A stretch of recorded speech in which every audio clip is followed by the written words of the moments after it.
제가 이 자리에 굉장히 오랜만에 섰습니다. 그래서 지금 너무 떨리는데요. 17년 11월인가 12월에 이 자리에서 제가 고별 설교를 했었고요. 거의 4년하고도 반년 만에 이 자리에 서게 되었습니다.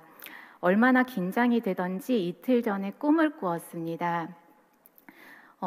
딱 수요일이었어요. 수요일 오후 7시경이었어요. 너무 생생해서 기억이 나는데 수요일 오후 7시가 돼서 분당으로 올라와야 되는데 제 컴퓨터 모니터의 설교 원고에는 단어가 몇 개가 안 써 있었습니다. 설교 원고를 마무리하지 못한 채 출력도 하지 못한 채 성경책만 덜렁덜렁 들고 거의 눈물을 글썽이며 저 의자로 올라가는 꿈을 꾸다가 긴장이 돼서 깼습니다. 다행히 그 꿈은 덕분인지 몰라도 꿈에 자극받아서 오늘은 이렇게 설교문도 다 가지고 올라오긴 했는데, 말씀을 대언하는 저는 너무나 부족한 종이지만 말씀으로 역사하시는 하나님을 의지하는 마음으로 이 자리에 섰습니다. 신실하신 하나님께서 우리 한 사람 한 사람 각자에게 필요하심으로 채우실 그 은혜를 기대하면서 허락하신 은혜를 충분히 누리는 귀한 시간 되시길 소망합니다. 제가 5년 전인지 7년 전인지는 잘 모르겠고요. 이곳에서 설교를 하면서 우리 성도님들께 연령대별 성공 기준에 대해서 소개를 해드린 적이 있습니다. 혹시 기억하시는 분 계실까요? 다행이네요. 다시 한번 소개를 해드릴 텐데요. 기억이 딱 들으시면 이러고 기억이 나실 것 같아요. 연령대별 성공 기준을 한번 소개를 하면서 이 시간을 시작해 보려 합니다. 10대의 성공 기준은요, 성공한 부모님을 두었으면 성공한 인생이다 라고 합니다. 끄덕끄덕 하시네요. 공감하신다는 건지 기억하신다는 건지 모르겠습니다. 20대의 성공 기준은 학벌이 좋으면 성공한 인생이다 라고 합니다. 그렇다면 30대의 성공 기준은 좋은 직장에 취업을 했으면 성공한 인생이겠죠. 여기서 질문 한번 드려보겠습니다. 그때도 여기에서 제가 질문을 드렸었거든요. 40대의 성공 기준은 과연 뭘까요? 학교도 나왔고 취업도 했고 40대엔 뭘 하면 성공한 인생이다 라고 할 수 있을까요? 기록돼 있기는 2차를 쏠 수 있으면 성공한 인생이다 라고 합니다. 네, 그때도 여기서 웃으셨던 것 같아요. 50대의 성공 기준은 자녀들이 공부를 잘하거나 취업을 잘했으면 성공한 인생이라고 하고요. 60대의 성공 기준은 아직 돈을 벌고 있으면 성공한 인생이라고들 한다고 합니다. 그리고 이 자리에 70대 분들도 계실 것 같은데 70대의 성공 기준은 건강하면 성공한 인생이다라고 합니다. 그리고 80대의 성공 기준은 남성분들 기준입니다. 아내가 밥을 차려주면 성공한 인생이라고 합니다. 저희가 100세 시대라고 하죠. 제가 100세까지만 소개를 하도록 하겠습니다. 90대의 성공 기준은 조금 씁쓸한 이야기긴 하지만 전화 오는 사람이 있으면, 전화를 하는 친구가 있으면 성공한 인생이라고 하고요. 100세에는 혹시 기억을 하실지 모르겠습니다. 아침에 눈 뜨면 대성공이다 라고들 합니다. 이거는 조금 우스갯소리로 이렇게 지어진 이야기일 수도 있겠지만 혹시 우리가 시기별로 이러한 목적을 나의 삶의 목적 삼아 살아오진 않았는지 돌아보셨으면 합니다. 성공이라는 단어는 목적한 바를 이룬다라는 의미를 가진 단어입니다. 나에게 있어서 지금껏 인생을 살아오시면서 50년, 60년, 70년, 80년 인생을 살아오시면서 그때그때 무엇을 목표해 왔었는지, 지금 이 자리에 앉아 있으면서 나는 앞으로 어떠한 삶을 향해 나아가고 싶다라는 꿈을 품고 계시는지 궁금한 마음입니다. 누군가는 내 자녀가 잘 되었으면 좋겠고, 누군가는 건강했으면 좋겠고, 또 어떤 분은 물질적으로 여유가 있었으면 좋겠다라는 바람들을 가지고 계시리라 생각됩니다. 이러한 소소한 바람들 말고 신앙인으로서의 성공 기준을 오늘 함께 이야기해 보고 싶습니다. 저는 신앙인으로서의 성공 기준을 오늘 함께 읽은 본문 말씀 중 일부분을 빌려서 말씀드리고 정의해드리고 싶습니다. 이렇게 한번 정의해보고 싶습니다. 신앙인에게 있어서 성공, 다른 말로 신앙인에게 있어서 목표해야 할 일은 하나님의 사람이 되는 것이다 라고 정의해드리고 싶습니다. 혹시 동의하시나요? 아멘. 우리가 살아감에 있어서 신앙인으로 살아가고 하나님의 자녀로 살아가면서 그리스도인이라 고백하면서요, 하나님의 사람이 되는 것을 목표 삼아 그러한 삶을 채워가기 위해 노력하며 함께 주님을 향해 달려가는 우리 귀한 바른교회 가족들 되시길 소망합니다. 이 세상에서 우리는 살아가고 있고 시기별로 많은 것들을 이루면서 살아가야 하는 삶이지만, 이 세상에 속한 우리들의 인생이라 생각되지만 우리의 진짜 속한 곳은 하나님께 속한 자들임을 우리는 늘 고백합니다. 우리 인생의 주인은 누구시죠? 하나님이십니다. 내 인생의 주인은 내가 아니고 하나님이십니다. 그러기에 내 삶을 내 뜻대로 채워서는 아니 되고 하나님의 뜻대로 채워야 함을 우리는 너무나 잘 알고 있습니다. 내 인생의 주인이 하나님이십니다. 하나님의 뜻대로 우리의 삶을 채우고 싶습니다. 이러한 고백을 긍정하시고 또 그렇게 고백하며 살아가신다면 충분히 하나님의 사람들로 살아가고 계신 줄 믿습니다. 앞으로도 계속해서 하나님의 사람 그 자리를 떠나지 않는 우리 바름 성도님들 되시길 기도합니다. 오늘 디모데전서 말씀을 함께 읽었습니다.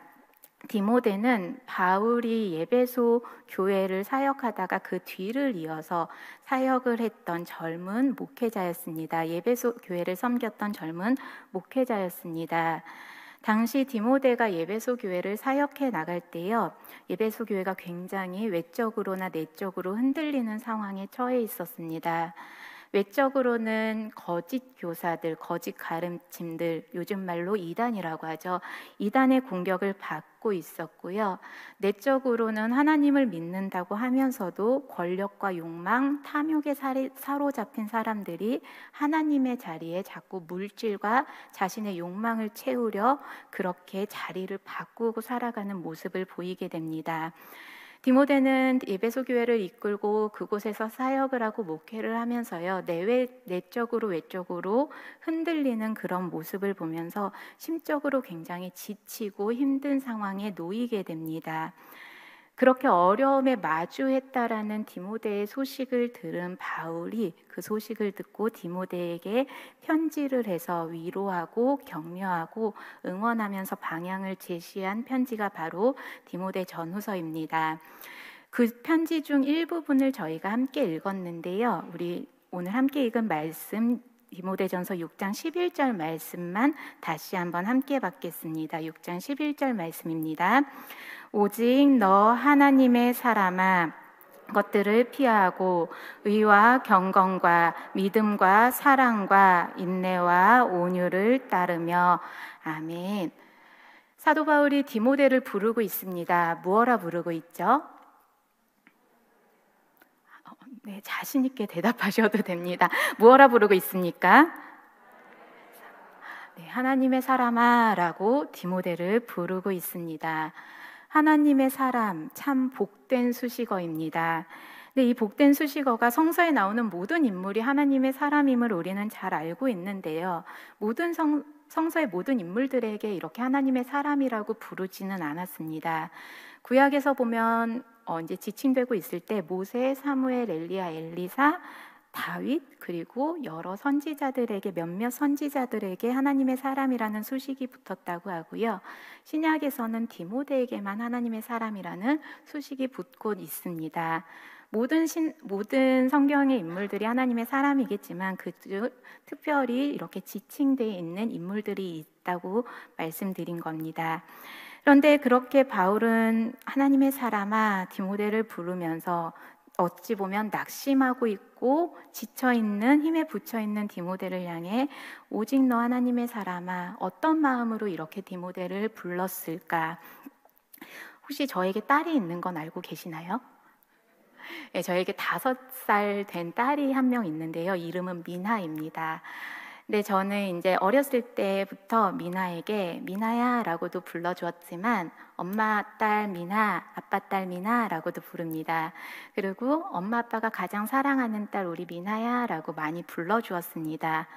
어릴 때는 그냥 이렇게 듣기만 하더니요, 어느 날부터 엄마 아빠가 나 제일 많이 사랑하는 딸이라고 했지 라면서 되묻곤 합니다. 그리고 어떠한 지점에서 별로 맞지 않는 상황 속이긴 하지만 그럴 때마다 난 엄마 딸이니까 할 수 있어. 난 아빠 딸이니까 해낼 거야. 이러면서 뭔가 도전하는 모습을 보이곤 합니다. 제가 미나를 보면서 내 딸이라는 게 저렇게 자신감을 갖게 되고 기뻐할 수 있는 일이라면 더 잘 살아야겠구나라는 책임감도 갖게 되었는데, 제가 이 말씀을 왜 드리냐면 우리 미나가 난 엄마 딸이야, 아빠 딸이야, 하나님이 사랑하는 하나님의 자녀라고 했어. 이런 다짐을 스스로 하면서 본인의 정체성에 대해서 인지해가는 모습을 만나게 되었습니다. 비슷한 맥락에서 바울이 디모데를 부를 때 오직 너 하나님의 사람아 라고 불러주었을 때는 너 하나님의 사람이야, 잊었다면 기억했으면 좋겠어, 격려하고 응원하는 부름이 아니었을까 싶습니다. 목회자이기도 하고 한 사람이기도 하지만 그와 다 떠나서 디모데 너는 하나님의 사람입니다 라는 것을 응원하면서 상황이 아무리 어려워도 하나님의 사람이니 하나님의 도우심으로 이 상황을 충분히 극복할 수 있을 것이다. 아무리 어려워도 맡기신 사명 충분히 감당할 수 있는 하나님의 사람이다. 기억할 수 있도록 스스로 인지할 수 있도록 부르고 있음을 우리는 만나게 됩니다. 힘들고 어려운 상황이었다고 말씀드렸습니다. 이단이 판치고 물질의 노예로 전락된 그러한 상황에 놓여 있지만 디모데 하나님의 사람 위로하는 심정으로 부르면서 하나님께서 당신을 통해 그 교회를 다시금 이끄실 것이다, 그 사명 잘 감당해 주길 요청하는 사도 바울의 마음을 우리는 이 시간 함께 만나게 됩니다. 그 마음을 한번 오늘 우리의 삶의 자리로 가져와서요, 우리 스스로도 한번 생각해 보셨으면 좋겠습니다. 나는 누구인가? 우리 바름 성도님들 스스로 누구라고 고백하고 계신가요? 누구라고 고백하고 싶으신가요? 당신은 누구십니까? 라고 하면 무엇라 대답하시겠습니까? 네. 제가 이럴 줄 알았습니다. 제가 여기에도 이렇게 설교 원고에 이쯤 되면 하나님의 사람입니다, 고백이 나와야 하는데 점점점이라고 써왔거든요. 다시 한번 질문 드리겠습니다. 사랑하는 우리 바름 성도님들 스스로 누구라고 고백하며 살아가고 계신가요? 아멘. 우리 사랑하는 바름 성도님들 한 사람도 빼놓지 않고 모두 하나님의 사람인 줄 믿습니다. 아멘이라고 하셨어요. 성공한 인생들 살고 계시네요. 축하드립니다. 우리 박수 한번 쳐드릴까요? 네. 제가 처음 시작하면서 신앙생활에 있어서 성공의 기준을 하나님의 사람이 되는 것으로 목표하셨으면 좋겠다라고 말씀드린 것 기억하시죠? 기억 안 나세요? 근데 지금 하나님의 사람이라고 고백하셨다면 이미 그 신앙생활에 있어서 성공의 가도를 달리고 계시리라 믿습니다. 신앙생활을 하시면서도요, 수많은 크고 작은 바람들이 있으시겠지만 하나님의 사람으로 살기, 이 신앙의 바람, 목적을 놓치지 않는 주의 자녀들 되시길 기도하겠습니다. 때로는 디모데처럼 내외적으로 아주 어려운 상황을 마주할지도 모르겠습니다. 지금 그런 상황에 놓이신 삶의 자리가 있으실지도 모르겠습니다. 그러할지라도 하나님의 사람이기 때문에 그 상황 역시 하나님의 뜻으로 잘 이겨낼 수 있는 삶임을 기억하며 힘을 내시는 우리 바름교회 성도들, 또한 바름신앙 공동체 되길 기도합니다. 그런 마음과 고백과 간절한 바람을 담아서요, 이 시간 잠깐 이렇게 한번 따라해 주시겠습니까? 여기 손을 한번 이렇게 얹어봐 주세요. 네. 그리고 나는 하나님의 사람입니다 라고 한번 고백해 보실까요? 나는 하나님의 사람입니다. 그리고 바울이 디모데를 부른 것처럼요, 스스로를 한번 불러봐 주셨으면 좋겠습니다. 하나님의 사람 누구야? 라고 한번 스스로를 한번 불러봐 주실게요. 하나님의 누구야 하신 분 없으시죠? 네. 그리고 이번에는요, 손 내리셔도 됩니다. 옆에나 앞뒤에 앉으신 분들하고 눈 한번 마주쳐 보겠습니다. 그분들을 향해서도요, 이렇게 한번 축복해 드리겠습니다. 하나님의 사람, 성도님, 장로님, 집사님, 권사님, 하나님의 사람 누구님 축하드립니다. 아멘. 신앙인에게 있어서 최고의 찬사가 저는 하나님의 사람이 아닐까라는 생각을 해보게 되었습니다. 그러면서 오늘 말씀을 준비하고 말씀을 묵상하고 이 자리를 기대하면서요. 하나님의 사람답게 살아야 한다라는 거룩한 부담감과 책임감 또한 느껴짐을 경험하게 되었습니다. 하나님의 사람이라는 이 단어 문장을 생각해 보면요, 여러 가지 수식이 붙더라고요. 하나님께 속한 사람, 하나님께서 쓰시는 사람, 하나님을 증거하는 사람, 하나님께 순종하는 사람, 하나님을 사랑하는 사람, 하나님의 뜻을 채워가는 사람, 웬만한 좋은 수식어를 다 붙이면 하나님의 사람의 삶의 자세가 나오는 것 같았습니다. 그러한 삶을 향해서 택함받고 부름받고 금성에 순종하며 하나님의 사람으로 살아가기 위해서 노력하며 살아가고 있는 우리 사랑하는 바름 성도님들, 그 자리가 거룩한 책임감과 부담감이 가져지는 자리이기도 하지만 그와 동시에 내가 하나님의 사람이구나 라는 위로와 격려가 되는 삶의 자리가 되시길 늘 기도하겠습니다. 사도 바울은 디모데에게 하나님의 사람아 라고 부르면서요, 이어서 하나님의 사람이 행해야 할 모습에 대해서 알려주고 있습니다. 거짓 교사로 인해서, 물질의 그러한 일들로 인해서 흔들리는 교회 안에서 어떻게 하나님의 사람답게 살아내야 할지, 그들을 이끌어야 할지 아주 간결하고도 단호하게 알려주고 있는 말씀을 만나게 됩니다. 11절을 보시면요, 눈으로 한번 보실게요. 너 하나님의 사람아 라면서 이어서 이것들을 피하고 라고 기록이 됩니다. 근데 저희가 오늘 읽은 말씀에서는 이것들이 뭔지 도대체 나와 있지가 않습니다. 그 6장 11절 그 앞부분에서 이것들이 무엇인지 설명이 되고 있는데, 잠깐 짧게 말씀을 드리면 그 교회를 어지럽게 하는 문제들을 피하라라는 이야기입니다. 거짓 교훈 이단을 따르는 그러한 모습, 그리고 물질의 유혹에 넘어지는 삶의 모습을 피하라라고 강하게 경고하는 말씀을 그 앞절에서 만나게 됩니다. 이단을 피해야 한다라는 것 너무 잘 아시겠죠? 물질에 얽매여서도 안 된다라는 것도 너무나 잘 알고 있습니다. 근데 물질을 생각해 보면요, 한편으로는 물질적으로 힘든 것보다는 아주 조금은 여유로웠으면 하는 마음이 있을 때도 있습니다. 그래야 나눌 수도 있고 헌금도 할 수 있으니까요. 그런데 6장 10절 말씀을 보면 이렇게 경고를 하더라고요. 제가 한번 읽어드리겠습니다. 돈을 사랑함이 일만 악의 뿌리가 되나니. 물질을 사랑하는 것이 일만 악의 뿌리가 된다 경고를 하고 있습니다. 예수님께서도 한 사람이 두 주인을 섬기지 못한다라고 경고를 하셨었죠. 부하고자 하는 마음이 크다면, 물질적으로 더 갖고자 하는 그러한 마음이 있다면 그 탐심이 커져서 결국 그 결과로 하나님과 멀어질 수 있음을 경고하는 말씀을 만나게 됩니다. 거짓 교훈, 이단, 물질의 유혹, 피할 수 있다면 피할 것은 미련 없이 과감히 피하는 주의 자녀들 되시길 부탁드립니다.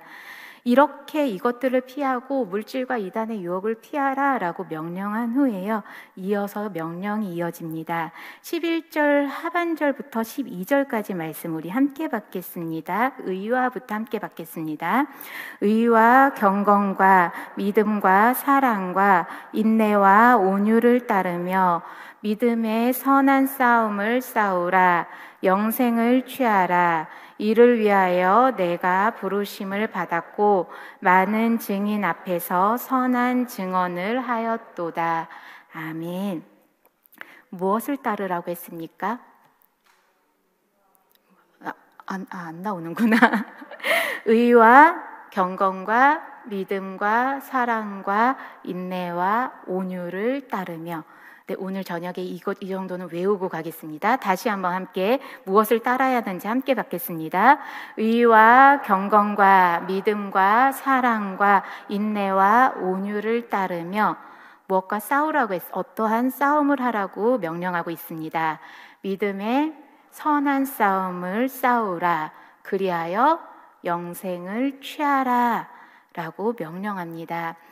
의와 경건과 믿음과 사랑과 온유와 인내한 삶을 살면서 믿음의 선한 싸움에서 승리하여 영생을 취한 인물 한 사람만 떠올려 보세요 하면 누구를 떠올리시겠습니까? 너무 어려운 질문이었죠. 제가 답을 바로 말씀을 드리면요, 우리는 예수 그리스도를 떠올리게 됩니다.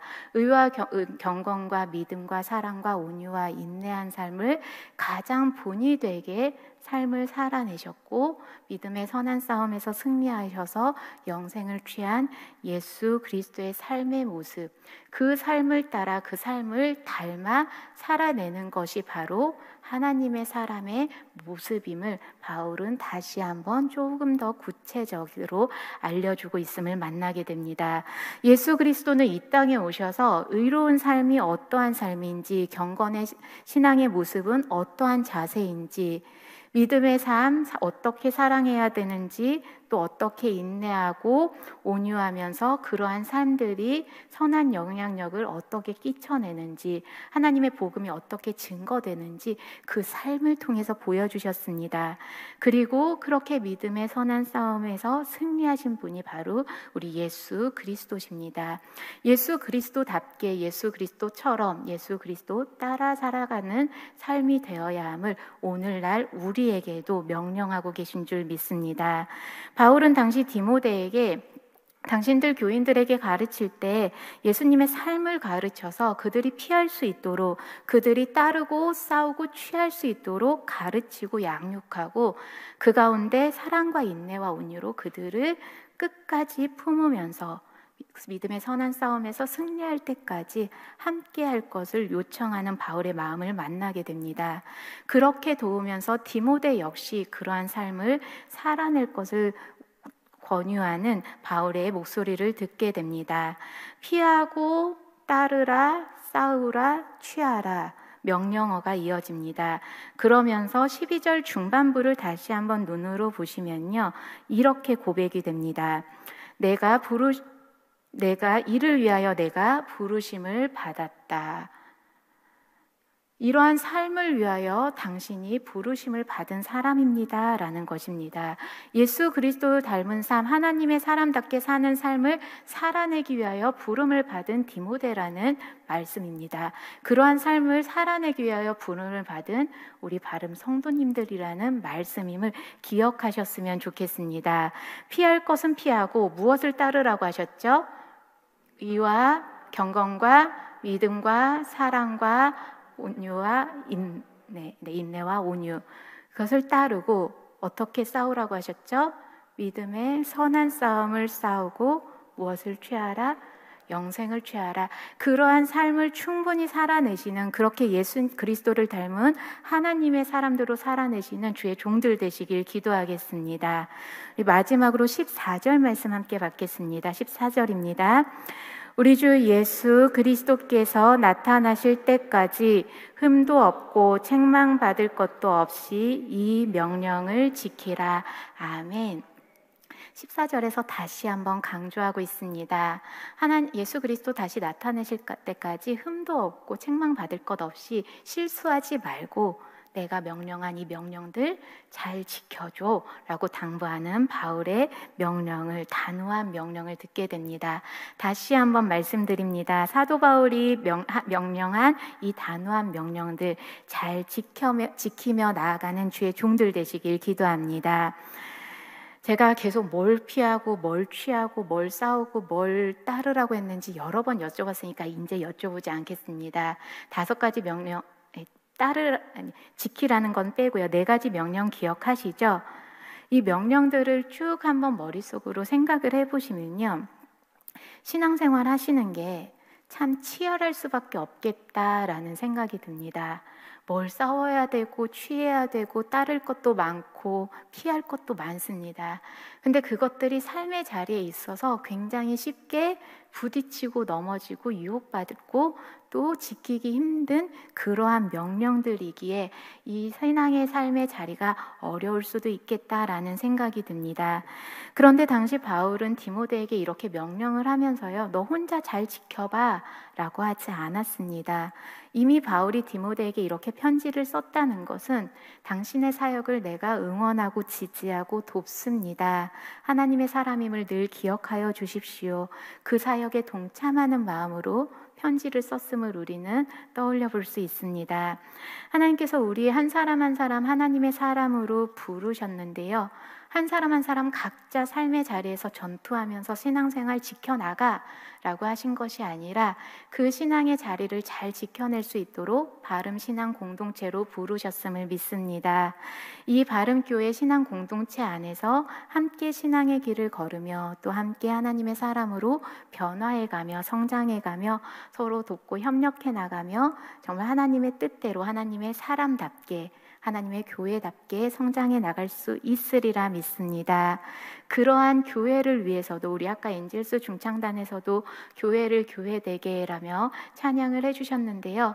정말 하나님의 사람들이 모인 하나님의 교회가 교회답게 하나님의 신앙 공동체답게 함께 성장을 이루어가는 그러한 꿈을 꾸면서 발맞추어 나가는 우리들의 발걸음이 되시길 소망합니다. 이쯤에서 마지막으로 질문 한번 드려보겠습니다. 그렇게 살아가실 수 있으시겠습니까? 아멘. 근데 목소리가 좀 작으시네요. 다시 한번 질문 드릴게요. 하나님의 사람답게 하나님의 교회답게 살아내실 수 있으시겠습니까? 아멘.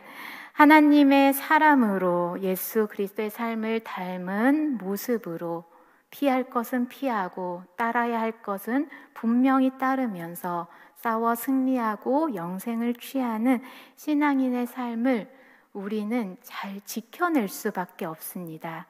제가 왜 이렇게 자신 있게 말씀을 드리냐면요. 우리가 하나님의 사람으로 살아갈 수 있는 힘을 이미 하나님께서 우리에게 주셨습니다. 저는 그 이유를 이 찬양에서 찾았는데요. 혹시 하나님의 은혜라는 찬양 아세요? 네, 근데 제가 불러드리진 않을 거예요. 찬양 중에 하나님의 은혜라는 찬양이 있어서 제가 가사를 띄워달라고 부탁을 드렸는데 제가 한번 읊어드리겠습니다. 가사를 눈으로 보시면서 귀를 들으시면서 내가 이래서 하나님의 사람으로 살 수 있구나 다시 한번 고백하셨으면 좋겠습니다.